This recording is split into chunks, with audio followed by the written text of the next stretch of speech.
Hey everybody, what is going on? Maxx here with another Master Duel video for you. So today we're going to be taking a look at the first of the post-banlist decks that I've been testing out, and that is, as I've mentioned it would be, going to be Adventure Phantom Knights. I've been extremely excited to play this deck moving forward into the new ban list.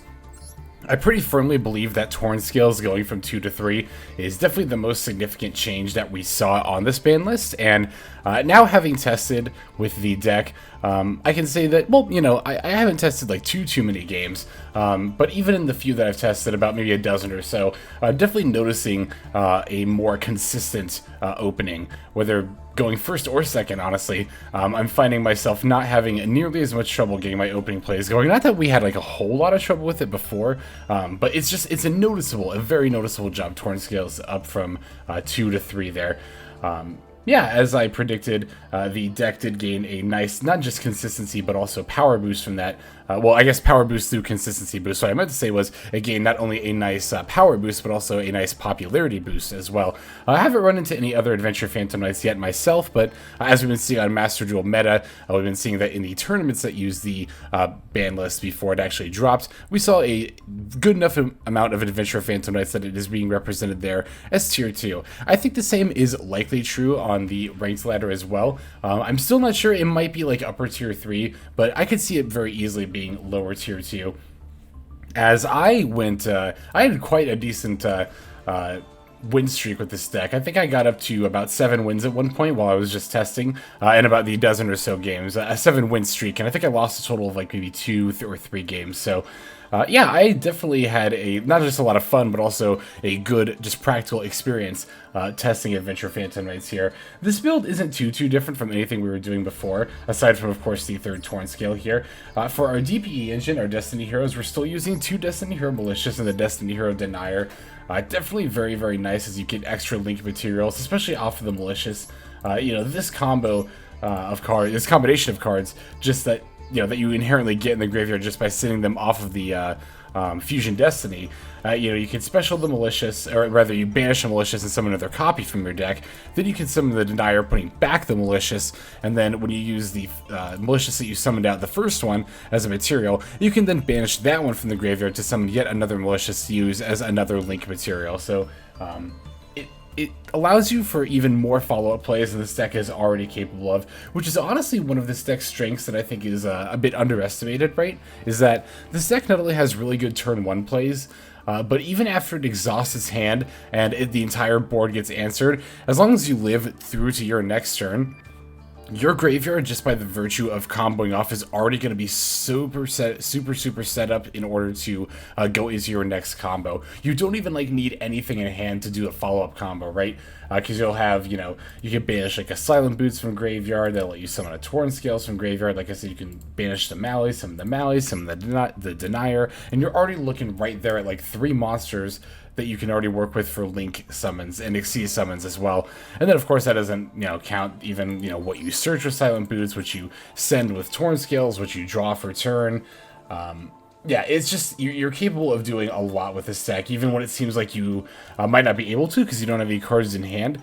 Just the sheer amount of graveyard-based effects is enough to more than get you there. So we're going to be seeing games where I believe actually we have at least one saved where that's the case, and another game that I know we have saved is one where we do ridiculous amounts of damage with Arc Rebellion Dragon. Adventure Phantom Knights is one of those combo decks where I really, even though we like going first, obviously, to set up like our Scythe lock plus DPE with the Scythe, and then the Adventure setup as well, that's nice, but even going second isn't awful, because we have an OTK setup, and that's the Arc Rebellion Exceeds Dragon. We're going to see some games where we do some hellacious damage with this card.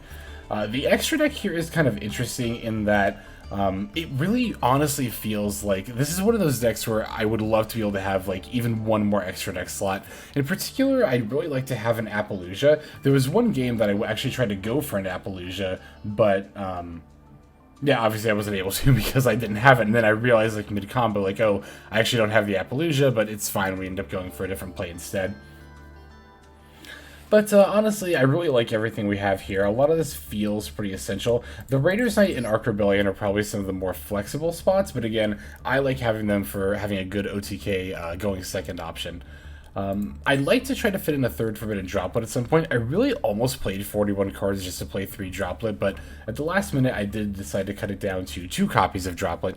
But this card is actually really good in this format. It's good against Branded Despia. You can hit the Mirror Jade. Sometimes that doesn't matter as much because they just go into Guardian Chimera, but you can also wait for them to Chimera and then hit the Mirror Jade with a Droplet. The timing can get a little awkward with that, but it's obviously very good against like Sword Soul Tenyi, for example. It's good against Flaunderies, being able to hit like the M-Pen plus the Barrier statue, and also potentially whatever they summon, again, depending on the timing of when you activate it. And this is actually one of the few decks in the meta that can really afford to be using Forbidden Droplet. A lot of the decks out there, like mainly our Tier 1 decks, Branded Despia and Sword Soul Tenyi, they really just don't have the resources to spare to be able to Droplet a lot of the time. You could argue that Branded Despia does, but it also has so many cards that it needs to run that it can't really have room for the Droplets as well. So that's another strength this deck has when going second, is that it just has a lot of tools like the Droplet here that allow you to just play out of your opponent's boards pretty well there. Alright, I think that about covers everything I wanted to talk about as far as the main and extra deck. Now, as always, we're going to go ahead and break the list down card by card, and then we'll take a look at some gameplay. So we are playing 3 Maxx, 2 the Phantom Knights of Ancient Cloak, 3 the Phantom Knights of Silent Boots, 1 the Phantom Knights of Ragged Gloves, 3 Ash Blossom and Joyous Spring, 1 the Phantom Knights of Stained Greaves, 3 the Phantom Knights of Tornscale, 1 Destiny Hero Denier, 1 Water Enchantress of the Temple, 1 Artifact Scythe, 2 Destiny Hero Malicious, 1 Wandering Griffin Rider, 1 Nibiru the Primal Being, 1 Foolish Burial, 1 Reinforcement of the Army, 1 Fusion Destiny, 2 Rite of Aramesir, 1 Dracoback the Rideable Dragon, 1 Fateful Adventure, 2 Call by the Grave, 1 Crossout Designator, 2 Forbidden Droplet, 1 Phantom Knight's Wing, 1 the Phantom Knights of Shade Brigandine, 3 Phantom Knights Fogblade. That's going to round out the main deck there. Extra deck is 1 Destiny Hero Destroyer Phoenix Enforcer, 1 Leviair the Sea Dragon, 2 the Phantom Knights of Break Sword, 1 Raider's Knight, 1 Archvermillion Xyz Dragon, 1 Lake Spider, 1 Salamangreat Almirage, 1 Cherubni Ebon Angel of the Burning Abyss, 1 Artifact Dagda, 1 Predaplant Vert Anaconda, 1 Dark the Dark Charmer Gloomy, 1 Nightmare Unicorn, 1 the Phantom Knights of Rusty Bardish, and then finally 1 Access Code Talker. Alright, that's going to round out the list there. Now let's take a look at some gameplay. Alright, so this first duel that we're going to watch here is going to be against Sword Soul Tenyi. We managed to get some good games against some meta decks here, so pretty eager to show this off here. I'm just eager to show this deck off in general. I think it's a really, like I said, I think it's really good, and it's also, I think, a really cool deck. I'm a big fan of the character Yuto in the Arc V anime that uses the Phantom Knights there. It's a bit of a shame that, well, I won't get into spoilers for it in case anyone hasn't seen it, but he didn't get to duel as often as I would have liked. But that said, that didn't stop the Phantom Knights from getting a good amount of support here. So we're going to try to lead with the Torrent Scales. Opponent's gotten an Imperm for us, which is a bit of a bummer, but I'm ultimately just going to set the Droplet and then pass here. I'm not too scared because I've got the Droplet, of course, as well as the Sea and the Ash Blossom. Opponent is going to end up having the Feather Duster to take out the Droplet, however. Not that big of a deal. I'll Ash the Emergence here because really against Sword Souls, this early Emergence is one of the best Ash targets you could possibly ask for, honestly, because the only really other point you can usually, obviously it varies combo to combo, but most combos, like the standard, Chi Shao and a Baron combo, the really only time that Ash Blossom is any good is, trying to hit maybe a Chi Shao or a Moye draw. The Moye draw is sometimes worth. Sometimes you can hit the Emergence for the Protoss. They may or may not Baron it, but an Emergence like this before anything else is honestly a really good sign that it's a good time to Ash it, because if they had the means to set up any kind of protection for the Emergence, like a Baron for the negate or like a Chi Shao to maybe have a follow-up play of some sort, then they would have done it before going into the Emergence, typically. Not always, but typically. So I'm pretty confident ashing the Emergence, and sure enough that is going to end our opponent's play and cause them to end their turn there. So drawing the Fateful Adventure here, I'll go ahead and activate it, getting the Water Enchantress. Now, I should have actually just pitched the Enchantress for the Torn Scales here, but I did end up pitching it for the Rite of Aramesir. I believed that I would have been able to activate the token for the Equip spell, which I will do, and then still activate the Torn Scales effect. However, due to the wording of Rite of Aramesir, it says you can't activate the effects of, where is it? Let's see. Except you cannot activate the effects of monsters on the field except special summoned monsters. Due to the wording of it, I thought I would have been able to activate the Torn Scales effect because I had normal summoned it on the previous turn. Or rather, I should say that I thought I was going to be able to activate it. However, due to the wording, I'm actually not able to because the Torn Scales is still not a special summoned monster. So a bit of a misplay there on my part, but still not the end of the world. Not by any means. I'll go ahead and add the Dracoback here before sending the adventure token into the Link Spider. This way I can set up a Anaconda for a DPE. Since I know that my opponent didn't have any plays following the Emerge getting ashed last turn, I'm fairly confident that, you know, most of their hand right now is dead, because it's also not being used to stop anything I'm doing, so I know it's not really any, you know, relevant disruption there. And I can just use this EPE to take care of whatever my opponent top decks to try to get an out, so... also, this way, even if I don't necessarily draw a live top deck, I'll still have the Denier and the Malicious and Graveyard set up in order to potentially have a live draw here. This is especially true if the Anaconda ends up surviving through the turn, because then I can just use it to make a Bardish. And sure enough, my opponent top decks and doesn't have anything. So, well, I guess they do have this called by here for the DPE, but they don't have any summons or any back rows. Is definitely what I like to see here. They might still have some relevant form of disruption in their hand. There is that to be mindful of. It could be like a Nibiru or something, so... I'm going to go ahead and activate the Malicious here, special summoning that. And then this, like I mentioned in the profile, this little play you can do here, following the DPE, especially the Denier, using that effect to put the Malicious back in the deck. Now later when we send the Malicious to the graveyard, we can banish it in order to special summon it. I should have done that sooner here. I think if I remember correctly, well, we'll see. We'll see how the game plays out here. I'm going to go ahead and use the Rusty Bardish effect to send the Ragged Glove, setting the Shade Brigandine here.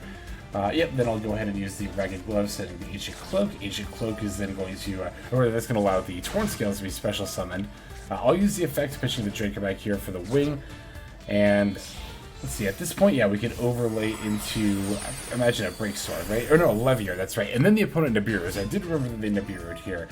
I do have the Maxx in response to this, so I will get a couple of draws here. And this is totally fine. Like, this Nibiru might look devastating, looking at the board in my hand state. However, if you look at the graveyard, we've still got an Ancient Cloak we haven't used, a Malicious we haven't used, which those alone, and also the Stained Greaves effect to special summon, potentially what we add off the Ancient Cloak, or something later in the turn. We've also got a wing set up in the graveyard to bring an Ancient, or rather a Phantom Knight's monster back. So that's also going to not even factor in. No. We also got the we already got the Torn Scales effect there. So yeah, even though we're getting Nibiru here, it's totally fine. Like, not even a problem.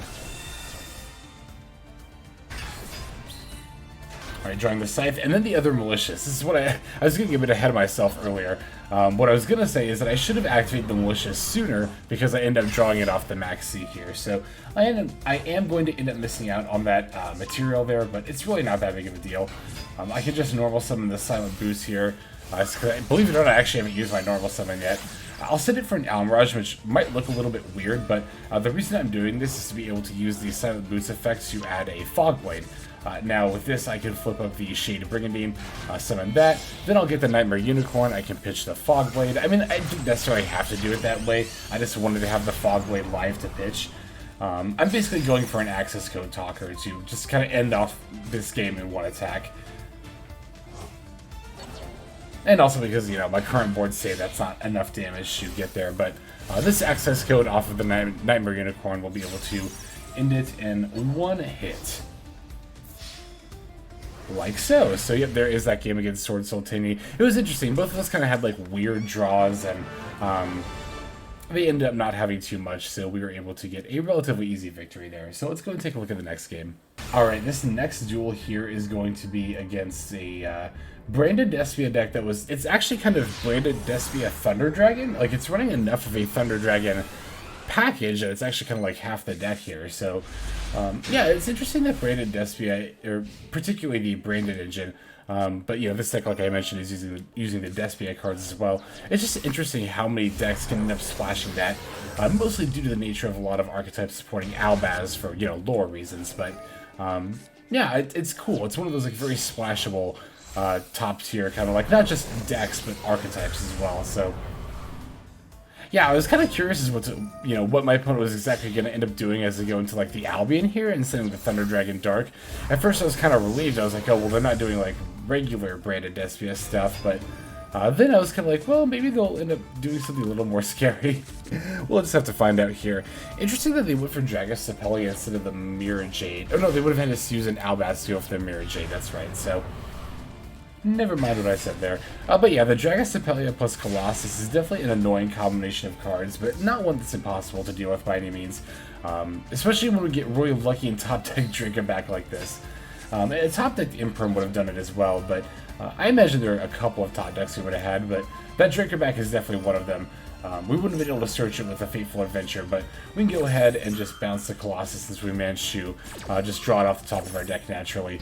Now this Ash Blossom here is going to be definitely more than a little bit annoying because now we don't get our Gryphon, but I'll go ahead and just go for the Dark Charmer here. I had a couple of options. I could have tried to go for Vert Anaconda, but ultimately I decided to go for the Dark Charmer here because I knew no matter what I went into, this Dragus Sepelia was going to end up negating it, so I wanted to save the Vert Anaconda for later, ideally, because I feel like basically I'm more inclined to want to get the DP out than use a Dark Charmer later. So that's why I'm sending Dark out now to eat this Dragus Sepelia negation.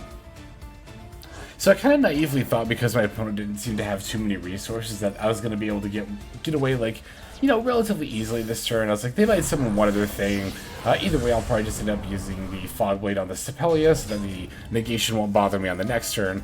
And then from there, we'll just kind of combo off. We've got the same Greaves, we've got the Wings, and then we've got a decent amount of stuff in the graveyard, if I recall. Well, actually, no, we don't. I thought we did, but I guess I just assumed we did because that's usually the case. But alas, it's actually not here. So we do have the Fateful Adventure to set up, the Water Enchantress, but that's not going to be like too much on its own there.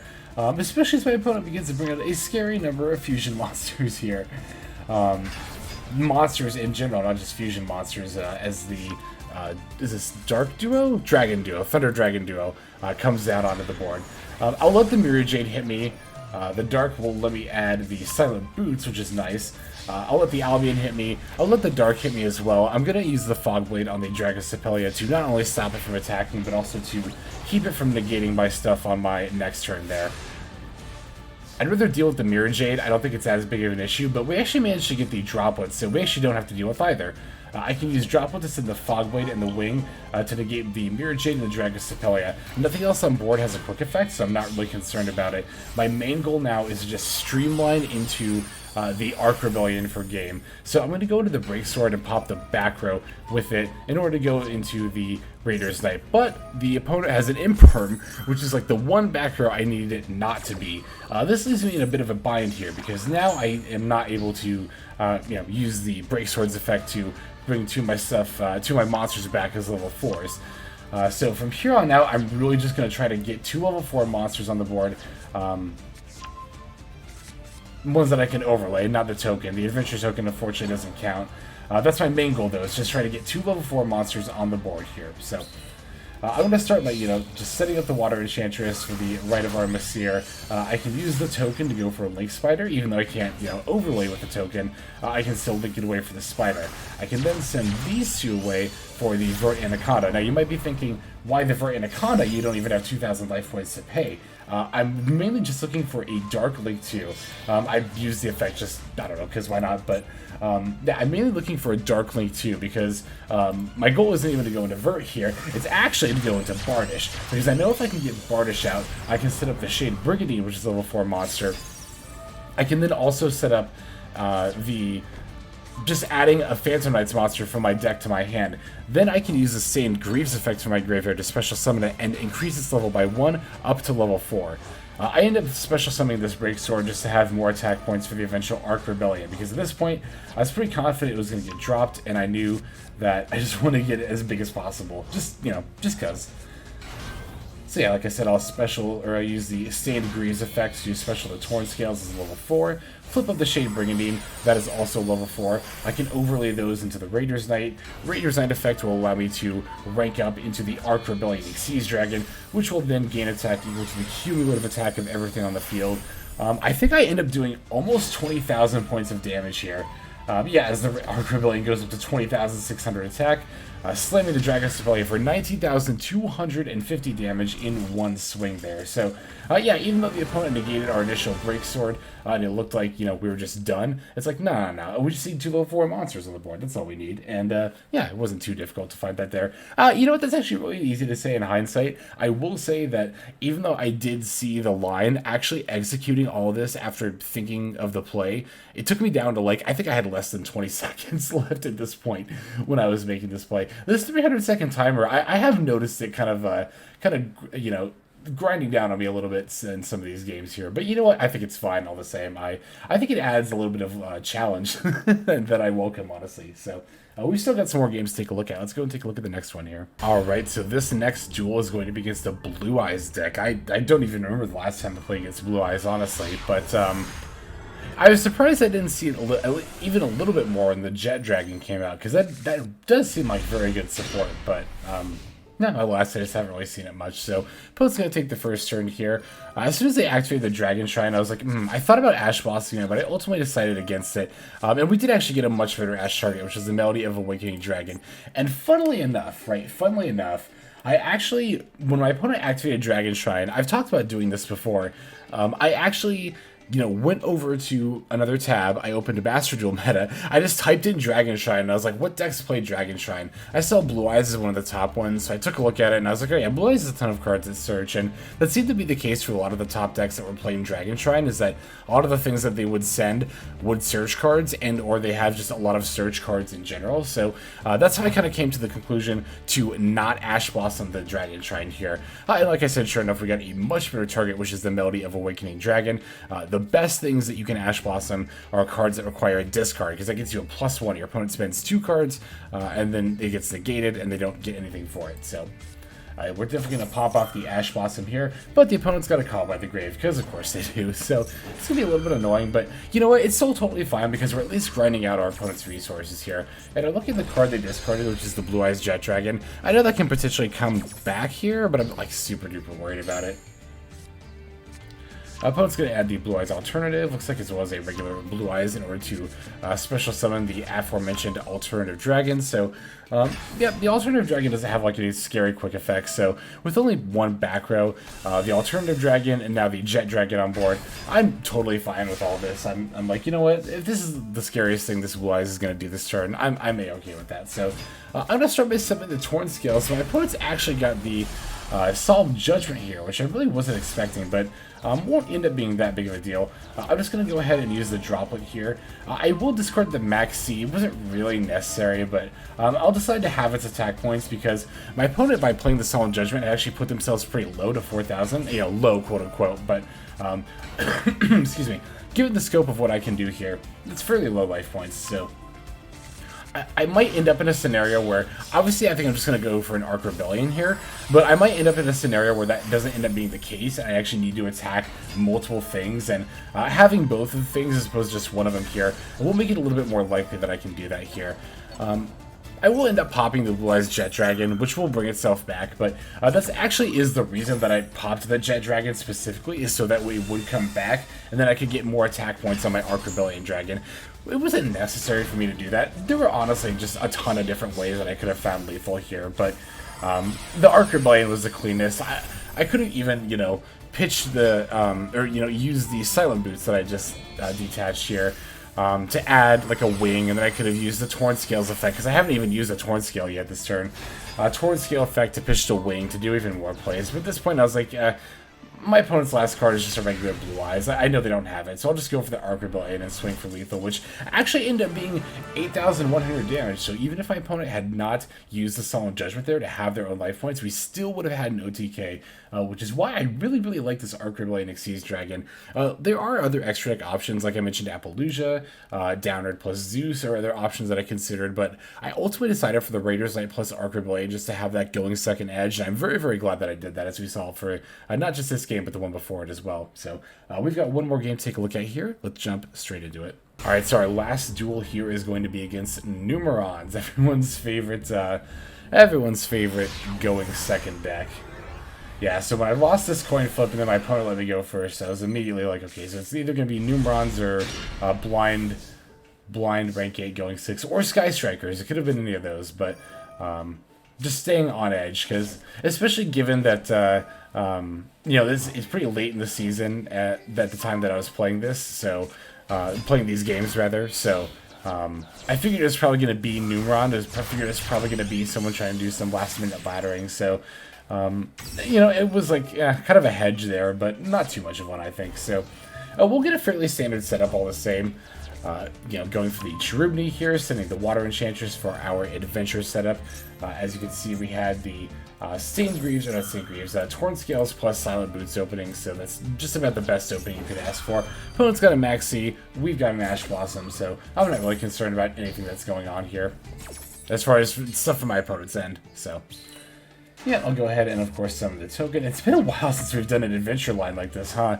The adventure decks definitely kind of, like, came and went fairly quickly in Master Duel. I kind of wondered if that was going to be the case. You know, even when the cards were released, they came out with, was it both the Rite and the Water Enchantress at 2, I believe?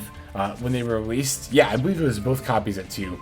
So, or no, it was Rite was at 2, Enchantress was at 3, and then it went to 2, and then it went to 1, I think. It was something like that.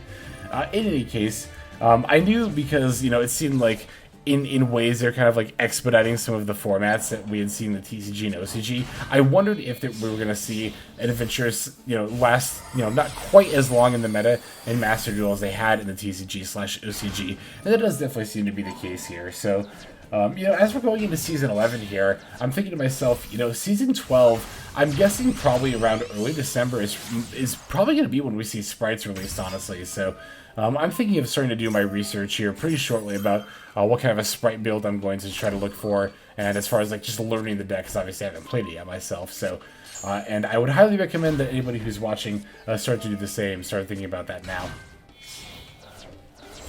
Oh yeah, so this was actually the game where it might have looked kind of weird, like this like dark into Rusty Bardish play that I'm doing here, but yeah, I just kind of like, my brain went on autopilot and assumed that I had Appaloosa Bow of the Goddess in the extra deck. I was thinking to myself like, oh, this will be nice, I can do Appaloosa plus a Scythe Lock plus a, you know, adventure setup here, but you know, obviously we didn't have it in the extra deck, so we couldn't do that, so that's fine. We can still set up Rusty Bardish here. We could have done this a lot more cleanly, but like I said, I played in such a way where I was going to go into Appaloosa before remembering that, oops, don't have that card in my extra deck, so we'll set up our classic Scythe Lock here, popping the Scythe and the Dracoback. Opponent's going to Maxx and get the draw of the Scythe. I don't care, it's only one draw, that's totally fine. So yeah, like I said, we'll get the Scythe Lock off here so the opponent won't have access to the extra deck. Of course, wanting to pop the Dracoback because that's a free destruction, because it'll equip right back onto our token there. Now the opponent does have a Droplet also throughout the Numeron calling, confirming they are playing Numerons here. This Droplet's definitely going to be more than a bit devastating, not only hitting the Scythe, but also the Gryphon Rider as well. So yeah, the opponent will get their extra deck here, and we will not be able to stop that. Now, when my opponent played the Planet Pathfinder, I thought to myself, oh, easy, I've got the Fogblade, I can just do that. But, oops, I forgot that the Planet Pathfinder attributes itself as a cost, and because the Fogblade is a continuous trap card, you know, it won't be on the board to negate it any longer. So it's not like Infinite Impermanence. Imperm would have actually stopped the Planet Pathfinder even if they had tributed it, you know, after the Imperm resolved, because Imperm just negates it for the rest of the turn. Fogblade only negates it while it's face up on the field. So just, you know, a bit of a misplay on my part, but you know, they wouldn't be able to search the network either way. This will, however, mean that they're going to get all of their attacks off. I could have Fogbladed, like, you know, the first Numeron gate, and then their board would have been much weaker here. Now, fortunately, thanks to my DPE, their board's just naturally going to be much weaker here, as the gates are going to start off with 600 attack, and then double for a lesser value. So, rather than the last gate being at 8,000 attack, it's only going to be at 4,800 attack. So we definitely like to see that, excuse me here. So yeah, then the opponent's going to go for the Underworld Goddess. You know, it's funny, I was really confused when these all went and then my DPE vanished. I remember thinking, like, wait, my DPE vanished? What's going on here? And then I was like, oh, Underworld Goddess, that's right. I haven't seen this card in forever. I think I've only played this card just a couple of times myself. I did actually play it in a few, or I included it in a few of the decks that I worked on for the new season here, but this is totally fine. You know, Appaloosa definitely would have been very, very scary here. The Infinite Track obviously would have been fine. We could have just made a Break Sword. So even though it doesn't look like I have much in hand or on board here, like I mentioned in the deck profile, just by the virtue of what's in my graveyard, I'm going to be able to do a lot here in terms of coming back this turn, and even winning this turn. Not just coming back, but winning. Yeah, the opponent's going to negate the Destiny Hero Denier with the Underworld Goddess, but that's totally fine. In fact, that's even arguably the effect I care least about resolving here. And yeah, the Torn Scales gets to come back after the Ancient Cloak is brought back, and at that point the opponent realizes that I just have all the gas in the world still, even though I don't have anything on hand or board really. The graveyard is far more than enough for the follow-up play, so that is going to do it for the games. Let's move now to the outro. Alright everybody, thank you for watching all the way to the very end of the video like this. I definitely appreciate that, especially for like this one in particular, because like I just really like Adventure Phantom Knights in general, and I think this deck is really good. Like, you know, as we saw in the last deck profile that I did for this deck, I already definitely thought this deck was getting slept on, and honestly, if it doesn't see more play after you know, the Torn Scales finally going back up to 3, then yeah, then people were definitely sleeping on this deck. This deck is still very, very good. It's very easy to combo even through Disruption, and if you get your turn 1 setup off, I mean, like I said, Scythe Lock plus Adventure setup is just so strong. Extremely powerful. I very, very much like this deck a lot. So I'm definitely going to be playing it more after, of course, we give some other decks some time in the spotlight. I'll do a few more various deck profiles, but then I definitely want to come back to Adventure Phantom Knights and play more with this deck. I'm a huge fan of it, and I think that's pretty obvious. Yeah, oh, of course, I also want to thank those of you who are both commenting and or subscribing. Comments, definitely let me know what you think of Adventure Phantom Knights as a whole, and particularly what you think of the build here, you know, changes you might make, or you think the deck stands yourself. I would definitely love to hear from you there. And yeah, subscribing is the best way to get notifications of when the videos drop here, which does happen every single day, so you do get a daily Master Duel video for subscribing. But that's going to go ahead and do it for this one, so without further ado, this is XLex, signing out, and I hope you guys have a fantastic day.